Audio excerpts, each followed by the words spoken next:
E aí, galera, beleza? Vamos trocar uma ideia aí sobre o fundo HGLG11, tá? No vídeo de hoje, porque a gente precisa conversar um pouco sobre essa vacância que explodiu, né? No último mês aí a gente vai ver aqui no relatório gerencial, subiu para mais de 20%, tá? Então a gente precisa fazer algumas ponderações sobre isso para entender se realmente essa vacância representa um risco para o fundo ou se está sob controle, beleza? Lembra a todos que esse vídeo aqui não é uma recomendação de investimento, é apenas uma análise do relatório gerencial do HGLG11, beleza? Pessoal, agora no canal nós temos a área de membro.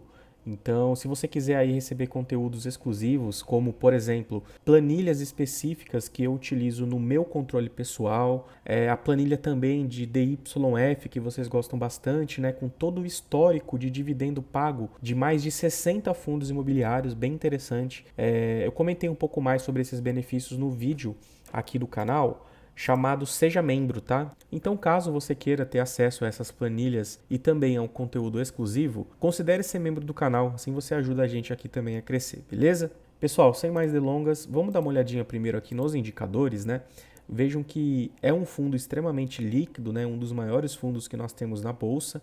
Pagou um último rendimento aí de R$ 1,10, o que representa um dividend yield de 0,68%, tá? O patrimônio dele está aí em cerca de 3,6 bi, tá? O que corresponde no valor de hoje da cota 158,86 centavos a um PVP de 1,04. Então, no primeiro momento, né, percebam que a gente está falando de um dos melhores fundos da bolsa em questão de segurança, de gestão, de quantidade de ativos, de qualidade dos inquilinos, enfim, são muitas qualidades que o HGLG11 possui e ainda assim ele está sendo negociado com um ágio bem pequenininho, né? E é sempre bom dizer, né, que na verdade ele vinha sendo negociado um pouquinho acima, mas aí, né, com a reavaliação patrimonial, houve um acréscimo, né, no patrimônio do fundo e com isso a relação PVP caiu, tá? Então esse fundo aqui merece bastante a sua atenção nesse sentido, beleza? Aqui eu vou descer só um pouquinho para a gente ver a questão dos dividendos, né? Um fundo aí que paga dividendo desde dezembro de 2010 e o que mais chama atenção, né, na minha perspectiva,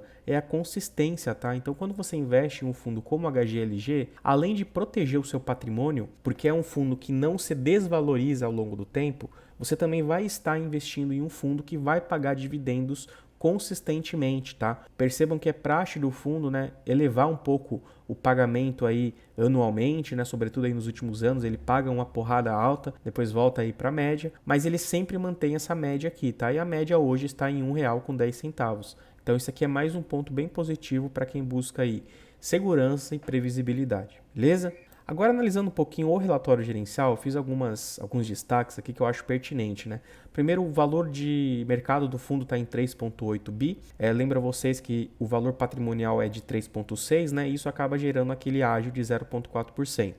O número de cotistas também é bem interessante, quase 340 mil, é um dos maiores da bolsa. Acho que perde apenas para o MXRF, salvo engano, tá? Acho que é o segundo maior ou terceiro maior. Então isso aqui é mais um ponto bem interessante do fundo, porque tem uma base acionária bem grande, né? Um fundo antigo, natural que assim seja, mas não basta ser antigo, né, pessoal? Tem que ser bom. Aqui a gente vê que o dividend yield dele aí no final de fevereiro foi de 8,2%, né? Nos últimos 12 meses, o que é um dividendo muito interessante, dada a qualidade do fundo, tá? Lembro a vocês que por exemplo, né, os REITs americanos, aí, se a gente for olhar para os melhores REITs, tudo bem que existem muitas diferenças, né, entre os REITs e os fundos imobiliários, tanto que a gente costuma dizer que são os primos dos fundos imobiliários, né, lá nos Estados Unidos. Mas é muito difícil achar um ativo com tamanha qualidade, tamanho reconhecimento do mercado, que pague aí mais do que 5% lá, tá? Então, se tratando aqui do HGLG, que é de longe, né, um dos fundos aí mais elogiados por todos os analistas, por várias razões, né, esse dividend yield acaba sendo bem interessante, bem atrativo, tá?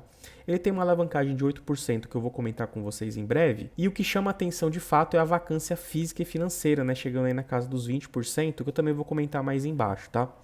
Aqui o fundo vai falar justamente dessa vacância, né, que saltou de 13,8% para 19,9% devido à saída da B2W, tá, do HGLG Betim. Aí ele continua aqui, no entanto, a vacância financeira se mantém praticamente estável, tendo em vista que o fundo recebe a multa de rescisão do antigo locatário Walmart. Então o fundo ainda vem recebendo aí essa rescisão do Walmart, o que garante aí uma vacância financeira estável, né? E não no patamar aí de 20% como está a vacância física, tá bom? Bom, descendo um pouquinho aqui para o DRE do fundo, fiz alguns destaques importantes, tá? Primeiro, a receita de locação caiu de 28 milhões para 16 agora em fevereiro, né? Uma redução bem significativa aqui. E os rendimentos mobiliários permaneceram os mesmos, tá? Já os ganhos de capital bruto também ficaram abaixo, né? Na verdade, ficaram mais dentro da normalidade, já que em janeiro, né, houve uma receita bem grande por conta da venda do galpão lá de Uberlândia, né? Então acabou inflando esse número aqui.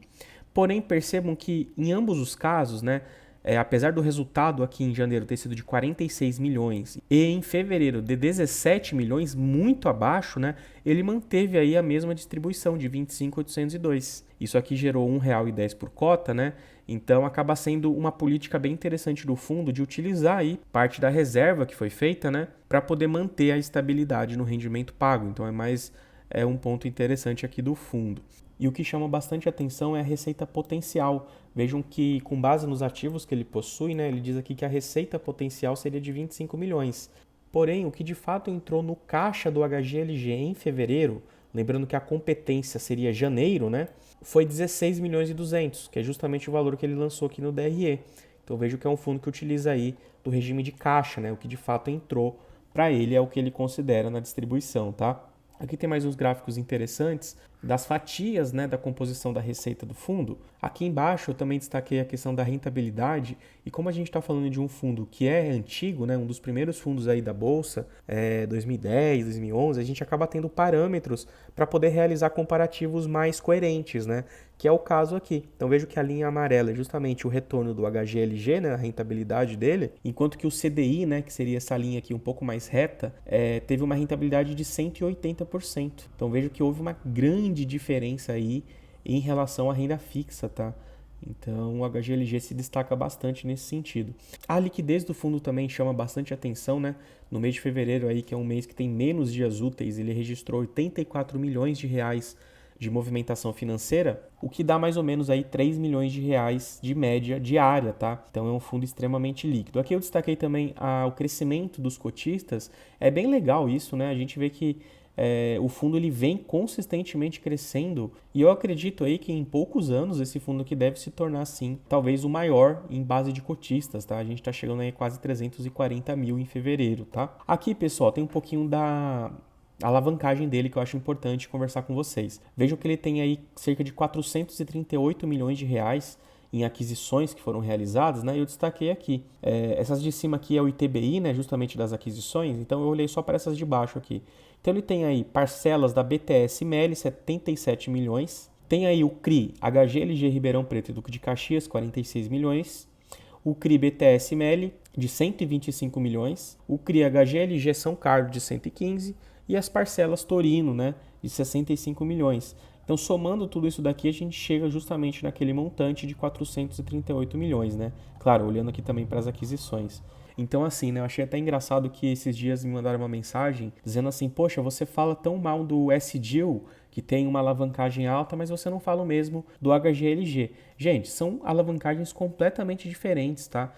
E outra, a gente tem um histórico muito maior no HGLG, a gente tem uma confiança muito maior nele. Então é natural que a gente pondere de maneiras diferentes para fundos diferentes, tá? É claro que a gente quer que o fundo não tenha alavancagem, que ele fique sempre, que o passivo dele fique sempre próximo de zero, mas a gente sabe que na verdade isso daqui não é exatamente um passivo, uma despesa. Isso aqui é um investimento, né? O fundo adquiriu esses ativos, então no longo prazo isso daqui vai trazer um retorno bem interessante para o cotista, tá? Então é isso que você precisa ter em mente. Aqui a gente tem a diversificação dos ativos, são muitos ativos, né, gente? Vejam que quase que a maior parte deles estão concentrados aí no estado de São Paulo, alguns aqui em Minas Gerais, Rio de Janeiro e Santa Catarina também, né? E percebam que o ativo que mais representa o PL e também a receita é justamente o Vinhedo, né? O ativo localizado em Vinhedo está representando aí quase 15,30%. Aqui a gente tem um pouquinho da evolução da vacância, que foi o que mais me motivou a trazer esse vídeo para vocês. E a gente vê que ela saltou aí de 7% lá em março, né, de 22, ou melhor, 7% em setembro de 22, né, recente aí, estamos falando aí de 6 meses atrás, para 20% agora em fevereiro de 2023. Então é de fato uma vacância bem alta,